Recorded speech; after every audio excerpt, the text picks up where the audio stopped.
في أيام قليلة بس اتقلبت السوشيال ميديا على وشها. بلوجرز كانوا بيكسبوا آلافات وبيطلعوا لايفات يوميا قدام الملايين.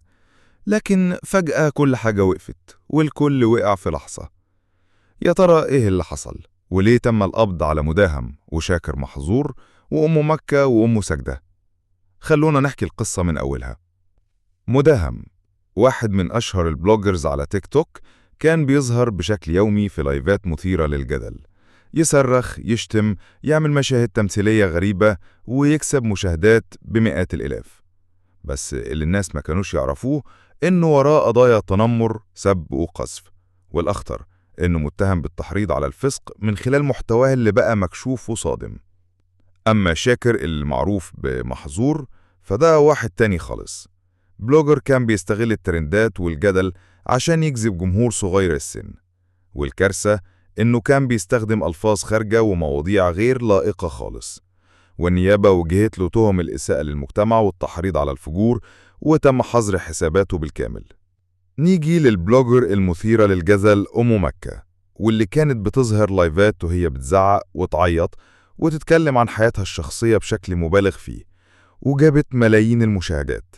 لكن لما النيابة شافت المحتوى قالت لأ، ده فيه إساءة للآداب العامة وتعدي على الخصوصية، فصدر قرار رسمي بالقبض عليها.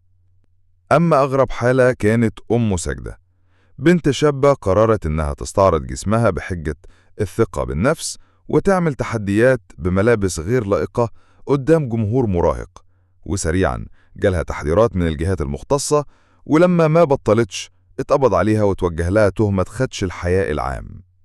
والداخلية ومباحث الإنترنت كانوا متابعين كل اللايفات دي، وبناء على بلاغات من الأهالي ومؤسسات حقوق الطفل اتحركت الأجهزة بسرعة وتم القبض على المجموعة بالكامل، واتفتح تحقيق شامل في مصادر دخلهم وتحويلاتهم البنكية، وكل الحسابات دلوقتي تحت الرقابة.